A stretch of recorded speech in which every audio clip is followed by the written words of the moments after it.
नमस्ते स्टूडेंट, कैसे हैं आप लोग। आपका स्वागत है हमारे यूट्यूब चैनल और इंग्लिश में। आज हम आपको पढ़ाने वाले हैं वर्ब। पार्ट्स ऑफ स्पीच में हम आपको पहले नाउन, प्रोनाउन पढ़ा चुके हैं डिटेल में। उसके बाद में हम आपको आज वर्ब पढ़ाने वाले हैं। आप वीडियो को लास्ट तक देखिएगा, आपको वर्ब बिल्कुल अच्छे से समझ में आ जाएगा। तो चलिए हम शुरू करते हैं हमारी वर्ब। हमारी वर्ब क्या है, डिफिनेशन हम सबसे पहले वर्ब की देखते हैं। A verb is a word used for an action. Action मतलब हम जो भी काम करते हैं उसको क्या कहते हैं, एक्शन कहते हैं। जो भी काम करते हैं उसको क्या कहते हैं, एक्शन कहते हैं। ठीक है, तो वर्ब किसे कहते हैं, एक्शन के लिए जो शब्द प्रयोग होते हैं उसे क्या कहते हैं, वर्ब कहते हैं। यानी कि आराम से अगर हम कहें तो क्या कहते हैं, क्रिया। ठीक है, हिंदी में इसे कहते हैं क्रिया।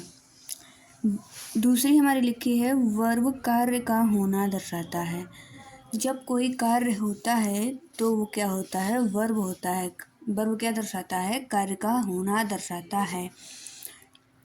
जैसा देखें कि मैं पढ़ा रही हूँ, मैं पढ़ा रही हूँ, तो इसमें कार्य क्या हो रहा है, पढ़ाना कार्य हो रहा है। ठीक है, पढ़ाना क्या हो रहा है, कार्य हो रहा है। तो ये क्या हो गया, पढ़ाना आपका वर्ब हो गया।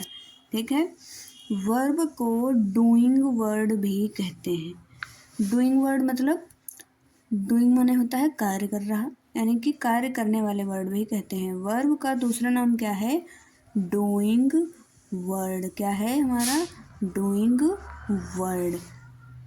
ठीक है, चलिए हम आगे देखते हैं हमारा एग्जाम्पल इसके क्या क्या हैं। जैसे मैंने आपको बताया कि मैं पढ़ा रही हूँ, तो पढ़ाना क्या हुआ, वर्ब हुआ। उसके बाद में अदर एग्जाम्पल है राइट। राइट मतलब लिखना। लिखना क्या है, लिखना भी तो एक्शन है, इसमें भी तो काम हो रहा है। Is, read, go, come, etc। ठीक है, ये सब क्या हैं आपके, ये सब वर्ब हैं। चलिए अब हम आपको बताते हैं कि वर्ब के कितने काइंड्स होते हैं। काइंड्स ऑफ वर्ब यानी कि वर्ब के कितने प्रकार होते हैं। वर्ब को हम किन किन रूपों में जानते हैं। There are 4 main kinds of verb. कितने काइंड्स होते हैं, 4। कितने होते हैं, 4 काइंड्स ऑफ वर्ब होते हैं। कौन कौन से होते हैं, हमारा पहला है ट्रांजिटिव वर्ब। पहला क्या है, ट्रांजिटिव वर्ब। ट्रांजिटिव वर्ब किसे कहते हैं, जब वाक्य में क्रिया के बाद, आप लोग क्रिया समझ के क्या होता है, क्रिया मतलब किसी कार्य का होना। जब वाक्य में क्रिया के बाद कर्म यानी कि ऑब्जेक्ट की आवश्यकता पड़े तो क्रिया ट्रांजिटिव वर्ब कहलाता है। इसे सकर्मक क्रिया कहते हैं। सकर्मक मतलब आप सकर्मक को कह सकते हैं कर्म के साथ। जब कर्म के साथ क्रिया का प्रयोग किया जाता है तब उसे क्या कहते हैं, ट्रांजिटिव वर्ब कहते हैं। जैसे आई राइट एसे। राइट क्या है आपका, राइट क्या है आपका, राइट वर्ब है। और एसे क्या है, ऑब्जेक्ट है। यानी कि मैंने एक एसे लिखा है, मैंने एक निबंध लिखा, तो आपका निबंध क्या हो गया, ऑब्जेक्ट हो गया। निबंध क्या है, ऑब्जेक्ट है, जो कि क्रिया के द्वारा पूरा हो रहा है, यानी कि लिखने के द्वारा पूरा हो रहा है। तो ये क्या हो गया, ये आपका ट्रांजिटिव वर्ब हो गया। ये आपका क्या हो गया, ट्रांजिटिव वर्ब हो गया। नेक्स्ट है हमारा चिल्ड्रन फ्लाई काइट्स। बच्चे क्या हैं, बच्चे पतंग उड़ाते हैं। तो ये क्या है, फ्लाई क्या है, वर्ब है, और काइट्स क्या है, ऑब्जेक्ट है। काइट्स क्या है, ऑब्जेक्ट है। तो ये क्या हो गया, ये आपका ट्रांजिटिव वर्ब हो गया। फ्लाई क्या हो गया, आपका ट्रांजिटिव वर्ब हो गया। मैं निबंध लिखता हूँ और बच्चे पतंग उड़ाते हैं। ये क्या है, आपका ट्रांजिटिव वर्ब है, क्योंकि इसमें ऑब्जेक्ट दिया गया है। नेक्स्ट देखते हैं हमारा दूसरा इंट्रांजिटिव वर्ब। इंट्रांजिटिव वर्ब क्या होता है, जब वाक्य में क्रिया के बाद कर्म की आवश्यकता ना पड़े, कर्म की आवश्यकता ना पड़े तो क्रिया क्या होती है, इंट्रांजिटिव वर्ब होती है। इसे क्या कहते हैं, इसे आकर्मक क्रिया भी कहते हैं। इसे क्या कहते हैं, आकर्मक क्रिया। आकर्मक मतलब कर्म के बिना, इसमें कर्म नहीं होता है, ठीक है, ये कर्म के बिना होती है। जैसे आपका क्या है, जैसे आपका है words fly, words fly, fly क्या है यहाँ पे, वर्ब है। सीट स्लेप्ट क्या है, वर्ब है। वर्ड्स फ्लाई मतलब वर्ड्स चिड़िया उड़ती, चिड़िया उड़ती हैं, चिड़िया उड़ती हैं। तो ये आपका क्या हो गया, ये इंट्रांजिटिव वर्ब हो गया क्योंकि यहाँ पे ऑब्जेक्ट नहीं दिया गया है। यही अगर होता, हाँ मान लो यही अगर होता words fly in the sky, तो स्काई आपका इन द स्काई क्या हो जाता, ये ऑब्जेक्ट हो जाता और फ्लाई वर्ब हो जाता, तब ये इंट्रांजिटिव नहीं बल्कि ट्रांजिटिव वर्ब होता। ठीक है, समझ गए आप लोग। चलिए कुछ इम्पॉर्टेंट बातें हैं जो आपको जाननी बहुत ज़रूरी है, नोट कर लीजिएगा।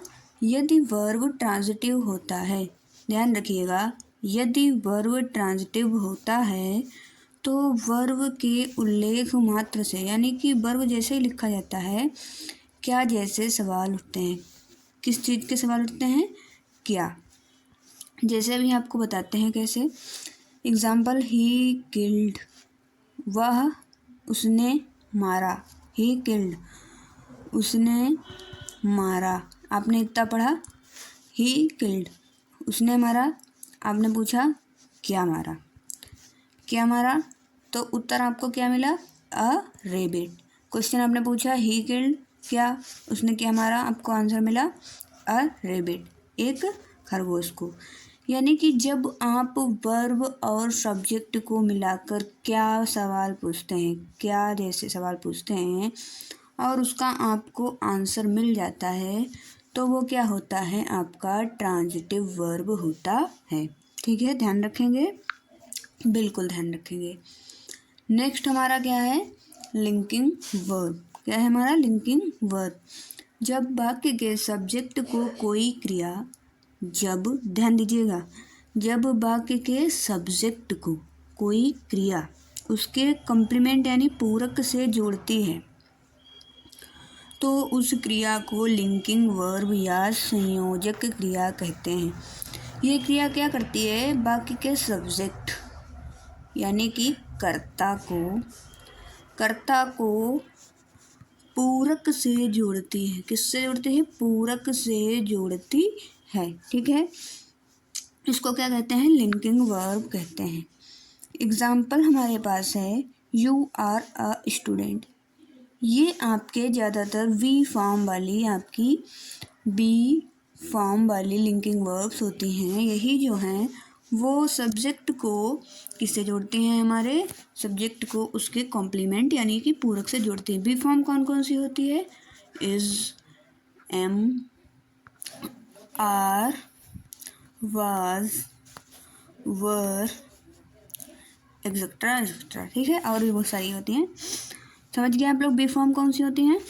तो ये जो आपकी वी फॉर्म है, यही क्या होती हैं, ये आपकी लिंकिंग वर्ब होती हैं, क्योंकि ये क्या है, ये सब्जेक्ट को, यू क्या है, आपका सब्जेक्ट है, स्टूडेंट क्या है, उसका कॉम्प्लीमेंट है, उसका कॉम्प्लीमेंट है। तो और आर क्या है, आर आपका लिंकिंग वर्ब है, क्योंकि इस वाक्य में आर क्रिया है। आर क्या है, क्रिया है। आर क्या है, क्रिया है जो यू यानी कि सब्जेक्ट तथा ए स्टूडेंट यानी पूरक को जोड़ती है। अगर खाली लिखा हो यू आ स्टूडेंट, तो क्या ये वाक्य सही है, नहीं, ये गलत है। इसको सही करने के लिए हमें एक लिंकिंग वर्ब की ज़रूरत है जो कि आर है, यू आर आ स्टूडेंट, यानी कि तुम एक विद्यार्थी हो। ठीक है, समझ में आ रहा है, बिल्कुल। आगे देखते हैं, लास्ट हमारी फोर्थ कौन सी है, ऑक्सिलरी वर्ब। जो क्रिया मेन वर्ब को टेंस बनाने में सहायता करती है। जो क्रिया मेन वर्ब क्या होती हैं, जो हमारी कार्य करने वाली क्रियाएं हैं, उन्हें क्या कहते हैं? मेन वर्ब कहते हैं। जैसे पढ़ना, सोना, जाना, आना, ठीक है, और लिखना, ये क्या है? आपकी मेन वर्ब हैं, ठीक है। तो ऑक्सिलरी वर्ब क्या होती हैं? जो मेन वर्ब को टेंस बनाने में सहायता करते हैं। टेंस को बनाने के लिए हमें लिंकिंग वर्ब की भी आवश्यकता पड़ती है, और उन्हें क्या कहते हैं? ऑक्सिलरी वर्ब या सहायक क्रिया कहते हैं। जो टेंस बनाने में मेन वर्ब की सहायता करे वही क्या होती है? ऑक्सिलरी वर्ब होती है। बस आप ऐसे याद रखिए। एग्जाम्पल क्या है? जैसे Mohan is reading a book. Is क्या है यहाँ पे? इज यहाँ पे ऑक्सिलरी वर्ब है, और रीडिंग यहाँ पे क्या है? आपका मेन वर्ब है। रीडिंग क्या है? आपका मेन वर्ब है। अब प्रेजेंट कंटिन्यूअस टेंस। मोहन किताब को पढ़ रहा है। मोहन किताब को पढ़ रहा है, कौन सा आपका है? प्रेजेंट कंटिन्यूअस, ठीक है। इस टेंस को बनाने के लिए रीडिंग मेन वर्ब है, तो इसके लिए इसको क्या चाहिए? ऑक्सिलरी वर्ब, जो कि इज है, ठीक है। आप ध्यान रखेंगे। अब आप इम्पॉर्टेंट ऑक्सिलरी वर्ब जो हैं वो आप इनको देख लीजिए, एक बार अच्छे से समझ लीजिए। Is, am, are. Auxiliary verb वही जो आपकी टेंस बनाने के लिए सहायक क्रिया के तौर पर काम आती हैं, ठीक है। Is, am, are, was, were, can, could, may, might, do, does, did, have, has, had, will, shall, would, should, must, et cetera, ठीक है, और भी होती हैं। आपने वर्ब को समझ लिया। वर्ब आपका क्या है? वर्ब आपका डूइंग वर्ड्स होते हैं। वर्ब क्या होते हैं? आपके डूइंग वर्ड्स होते हैं, यानी कि आप आराम से ये याद रखिए, एन एक्शन क्या है आपका? An action, just a minute, क्या है आपका? An action. वर्ब क्या है? एन एक्शन, ठीक है। अब जल्दी जल्दी से चलिए हम इसके काइंड्स भी देख लेते हैं एक बार। काइंड्स कितने होते हैं वर्ब के? 4 मेन काइंड्स होते हैं। पहला आपका क्या है? पहला हमारा ट्रांजिटिव वर्ब है। पहला हमारा ट्रांजिटिव वर्ब है। दूसरा हमारा क्या है? दूसरा हमारा इंट्रांजिटिव वर्ब है, ठीक है। दूसरा हमारा क्या है? इंट्रांजिटिव वर्ब है। लर्न करते रहिए, ये भी आपसे पूछ लिए जाते हैं। तीसरा आपका क्या है? लिंकिंग वर्ब है। तीसरा क्या है? लिंकिंग वर्ब है। चौथा आपका क्या है? चौथा आपका ऑक्सिलरी वर्ब है। चौथा आपका क्या है? ऑक्सिलरी वर्ब है। तो इस वीडियो को देखने के बाद आपको वर्ब से संबंधित कोई भी दिक्कत नहीं होने वाली है। आप वर्ब के बारे में सब कुछ जान गए हैं।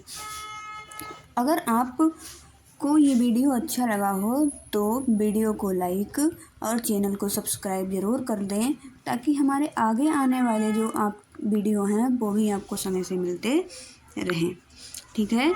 धन्यवाद।